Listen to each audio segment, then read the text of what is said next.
Chapitre 2, Descente des 10 séphirotes à l'intérieur des sphères. Premier paragraphe.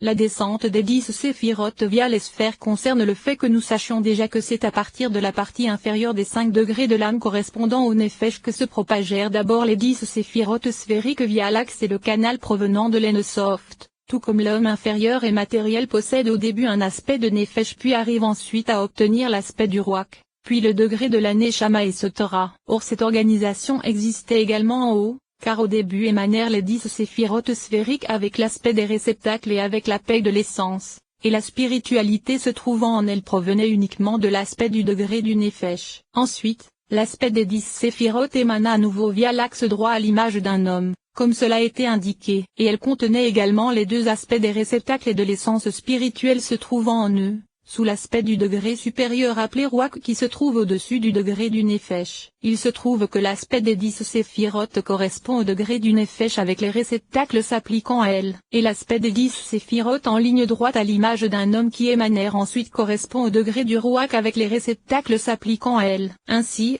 à propos de l'aspect des réceptacles mentionnés précédemment, nous savons déjà que l'organe du foie est une résidence pour le nefesh, le cœur une résidence pour le ruach, et le cerveau une résidence pour la neshama. Mais on ne trouve nulle part d'explication à cela. Il faut également connaître d'autres règles qui sont différentes de celles-ci. Sache que l'aspect de l'essence et de la spiritualité qui se révèle des réceptacles correspond à ce que nous avons toujours appelé dans nos ouvrages l'aspect des lumières mystérieuses. Or ces lumières correspondent à deux aspects. Le premier est appelé lumière intérieure et se revêt des réceptacles, et le second est appelé lumière environnante et les entoure car à cause de la grandeur de sa clarté aucun réceptacle ne peut la revêtir et recevoir sa puissance en son sein, cette lumière restant ainsi tout autour de lui, à l'extérieur. Et tu n'as aucune lumière dans le monde qui ne contienne ces deux aspects, c'est-à-dire la lumière intérieure et la lumière environnante. Et vis-à-vis de l'aspect des réceptacles, tu n'as aucun réceptacle dans le monde qui ne possède les deux aspects que nous avons indiqués, c'est-à-dire un aspect d'intériorité du réceptacle où s'attache et dont se revêt la lumière intérieure, et un aspect d'extériorité du réceptacle autour duquel se trouve la lumière environnante qui l'entoure. En résumé,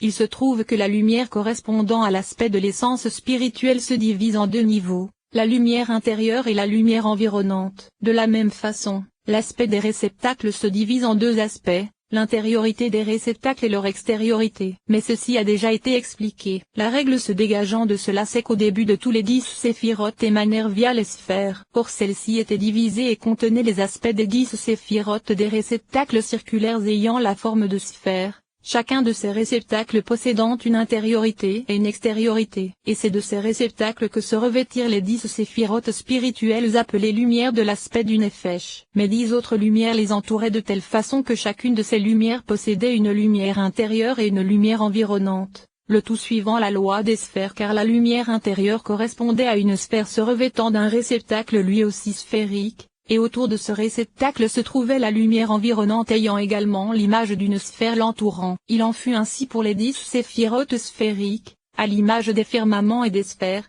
célestes. Ensuite, émanèrent les 10 séphirotes en ligne droite à l'image d'un homme dressé. Celles-ci étaient plus éminentes que les premières, et elles contenaient l'aspect des 10 séphirotes des réceptacles, chacun de ces réceptacles possédant une intériorité et une extériorité. Et c'est de ces réceptacles que se revêtirent les 10 séphirotes spirituelles appelées lumières de l'aspect du ruach. Chacune de ces lumières possédait un aspect de lumière environnante autour du réceptacle, et un aspect de lumière intérieure qui se revêtait du réceptacle. Mais tout cela suivait la loi de la ligne droite. Ainsi, l'introduction générale que je t'ai présentée dans ce paragraphe se réfère à toute l'émanation, création, formation et accomplissement se trouvant dans tous les mondes.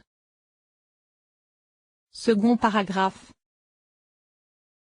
Après t'avoir expliqué de façon générale le sujet des 10 séphirotes et comment elles se divisent en de nombreux aspects, nous allons maintenant expliquer dans ce paragraphe l'aspect des degrés des mondes se trouvant dans l'espace que nous avons défini plus haut ainsi que leur arrangement. Sache que les premières lumières qui émanèrent via l'axe fin et le canal dont nous avons parlé, ainsi que tous les aspects qui émanèrent dans cet espace, correspondent à des milliers et des myriades de mondes, mais nous n'allons pas les expliquer maintenant car nous n'aurions pas le temps de tous les détailler. En vérité, Nous allons maintenant en expliquer l'une des particularités qui généralisera l'ensemble de cet espace à partir duquel se propagèrent tous les mondes. La première lumière qui précéda tout ce qui se propagea depuis l'Ensoft entourant tout, ce sont les 10 séphirotes dont l'aspect général est appelé Adam Kadmon primordial. Le sujet de cet Adam Kadmon est mentionné par des paroles mystérieuses du Zohar et des Tikkunim, et à cause de son mystère et de la hauteur de son élévation nous n'avons pas la puissance de les étudier de façon directe, mais uniquement par l'intermédiaire de paroles très mystérieuses. Ce n'est donc que par des indications et des paroles très mystérieuses qu'il en est question en de nombreux endroits, et nous allons en mentionner quelques-unes. L'une d'entre elles se trouve dans les Tikkunim. Tikkun 19, Daf 45. Ainsi, nous savons qu'il existe un Adam Kadmon primordial. Et dans le Tikkun 70, Daf 132, il est dit, nous avons trouvé dans les secrets de la Mishnah, à propos du secret des secrets, que l'homme de Beria est la première de toutes les antériorités. Car il existe un homme et ce Torah. Et dans le Tikkun 70, Daf 119, il est dit, le premier c'est Amon Mufla qui forma et définit la forme dans le palais de l'Adam Kadmon primordial. Car il existe un homme et un autre homme et ce Torah, qu'il ne te vienne pas à l'esprit que les 10 séphirotes que nous appelons les 10 séphirotes de l'Atsilut sont plus élevés et d'un degré supérieur à tout ce qui est Manak, car une infinité de mondes les précéda, mais à cause de leur mystère ils ne sont mentionnés dans le Zohar que par indication prodigieuse que tes yeux contempleront dans les 3 paroles mentionnées ci-dessus. Et il existe de nombreuses autres choses semblables écrites à la fin de la Parasha Pekudé, Daf 269 et dans la Parashana, Daf 63, Rabbi Siméon a dit, j'ai élevé les mains dans ma prière, lorsque la volonté supérieure en haut. Ce qui provient du secret de la pensée supérieure et inférieure, tout est appelé Ensoft. De même, dans la Parasha Bereshit, Daf 23a, ainsi que dans les Tikkunim, Tikkun 70, Daf 134, il est dit, viens et vois. De nombreux mondes cachés se revêtent et s'assemblent avec les séphirotes et ce Torah. Si tu ouvres ton esprit et prêtes attention à tous les mots et à toutes les indications contenues dans ces paroles, tu seras surpris et émerveillé en voyant l'infinité de degrés les uns au-dessus des autres ayant précédé ces 10 séphirotes que nous appelons les 10 séphirotes de l'Atsilut. Mais en étudiant nos ouvrages, si l'on est méritant, on discernera, connaîtra et comprendra leur nature. Dans la Parasha Bereshit, Daf 19. Il est également dit, le Saint béni soit-il eut besoin de tout créer dans le monde et de tout prodiguer au monde. Et le tout est une moelle intérieure entourée de nombreuses écorces. Grâce à cela tu comprendras ce qu'il est dit plus haut, c'est-à-dire que tous les mondes se trouvent les uns à l'intérieur des autres, les uns recouvrant les autres, et l'Ensoft les entoure tous comme cela a été indiqué. Cependant je ne peux m'attarder sur cela. Je vais donc revenir à mon explication, c'est-à-dire au fait que les 10 premières séphirotes qui émanèrent avant toute l'émanation sont les 10 séphirotes appelées Adam Kadmon primordial. Or ces 10 séphirotes possèdent 10 séphirotes réceptacles ayant une forme sphérique, chacun de ces réceptacles possédant une intériorité et une extériorité, le tout étant appelé réceptacle comme cela est expliqué dans le premier paragraphe. Et à l'intérieur d'un réceptacle on trouve 10 lumières intérieures se revêtant de 10 réceptacles, mais également 10 autres lumières entourant les 10 sphères des réceptacles. Le réceptacle supérieur qui entoure les 9 autres est appelé Keter d'Adam Kadmon, le second se trouvant en son sein et entourant les réceptacles restants est appelé Okma d'Adam Kadmon, et ainsi de suite jusqu'au 10e réceptacle le plus intérieur de tout ce qui est appelé Malkout d'Adam Kadmon. Ils ont donc tous la forme de sphères concentriques, comme cela a été indiqué. Ainsi, ces 10 séphirotes sphériques d'Adam Kadmon remplissent la totalité de l'espace se trouvant à l'intérieur et au centre de l'Ensoft, comme cela a été indiqué dans le premier paragraphe. Elles entourent donc tout cet espace. Mais en vérité,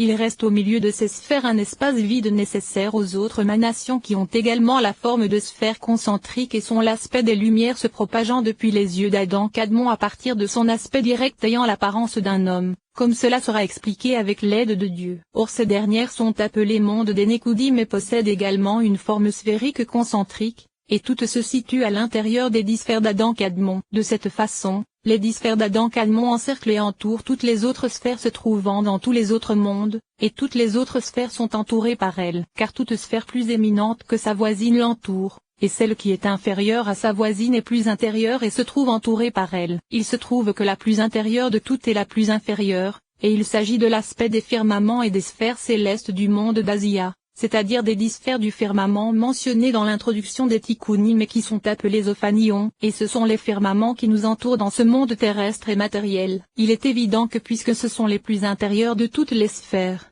elles sont nécessairement les plus inférieures, à l'image des pelures d'un oignon se trouvant les unes à l'intérieur des autres, car la pelure supérieure la plus extérieure de toutes est la plus grande. Ainsi, elles se contiennent et se revêtent les unes les autres. En ce qui concerne le sujet des 10 sphères du monde des Nécoudim, l'enseignement sera donné de façon particulière, avec l'aide de Dieu, car nous ne pouvons les expliquer ici en détail, mais uniquement de façon générale et très brève. Ceci demande à être étudié. Après l'apparition des 10 sphères d'Adam Kadmon qui correspondent à l'aspect de son Nefesh, se révélèrent et émanèrent dans cet Adam Kadmon 10 autres séphirotes correspondant à l'aspect des 10 séphirotes directes prenant la forme d'un homme avec 248 membres, avec une tête, des bras, des jambes etc. Et elles sont l'aspect de son rouak. Il se propagea donc en ligne droite de haut en bas, du sommet supérieur de la sphère supérieure parmi les 10 sphères jusqu'à un endroit proche de l'extrémité inférieure de ces 10 sphères qui sont les siennes. Troisième paragraphe. Après avoir expliqué que dans tous les mondes existent 2 aspects, l'un étant celui des 10 séphirotes sphériques et l'autre celui des 10 séphirotes sous la forme d'un homme dressé, nous allons maintenant en expliquer brièvement certains détails ainsi que les autres aspects qu'ils contiennent. Ainsi, il est expliqué dans le Zohar sur la Paracha Bo, Daf 42b, mais après qu'il eut fait l'image de la Merkaba de l'homme suprême, il descendit à cet endroit, et il fut désigné par cette image. Il fut appelé El, Elohim. Si l'artisan brisait ces réceptacles qu'il avait façonnés, les eaux retourneraient à leur source. Et ensuite, il fit un grand réceptacle.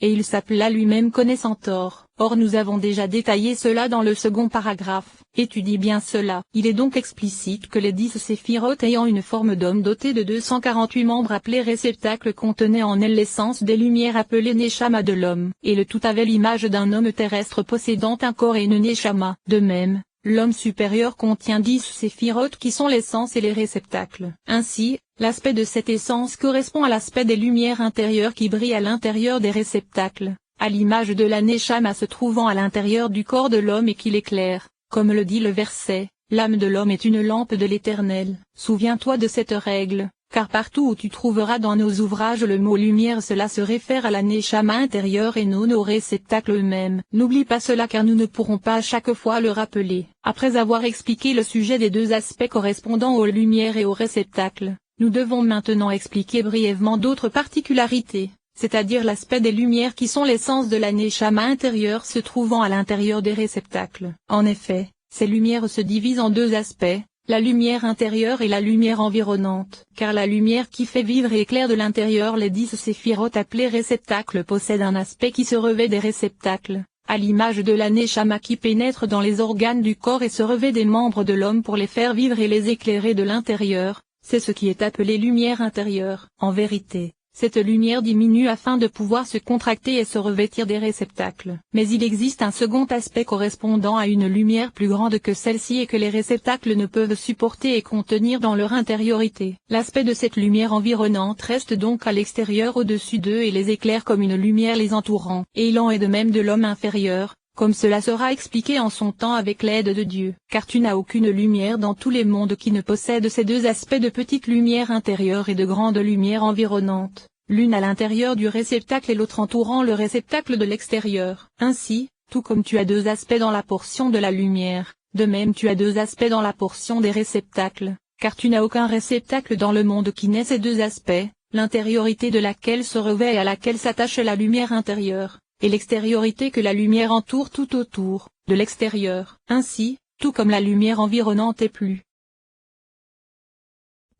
Commentaire, notre maître le Rav Yeim Vital de mémoire béni a dit, il faut étudier ce qu'est la lumière environnante directe et quelle est sa racine, c'est-à-dire si elle provient du mâle ou de la femelle générale ainsi que particulière, ainsi que ce que sont l'environnante directe et l'environnante réfléchie. Et il en est de même vis-à-vis de ce qu'est la lumière intérieure, ceci demande à être étudié. Commentaire, notre maître le Rav Yeim Vital de mémoire béni a dit, le sujet de l'extériorité et de l'intériorité, ce qui est partout une appellation des séphirotes, est rapporté dans cette explication car l'extériorité c'est la chair du corps de l'homme, ses os, son crâne etc. Et l'intériorité correspond à l'aspect du cerveau se propageant à l'intérieur de tout le corps, comme cela est connu. Car les cerveaux contiennent également 10 séphirotes puisqu'il a été indiqué ailleurs qu'ils sont intérieurs. Il a également été dit à propos des premiers réceptacles qui sont l'arrière et le centre, les deux étant appelés extériorités, ainsi que celui qui est intérieur est appelé intériorité, que celui qui est extérieur ne contient rien de da'at alors que le deuxième c'est-à-dire l'intermédiaire contient la moitié de da'at, et celui qui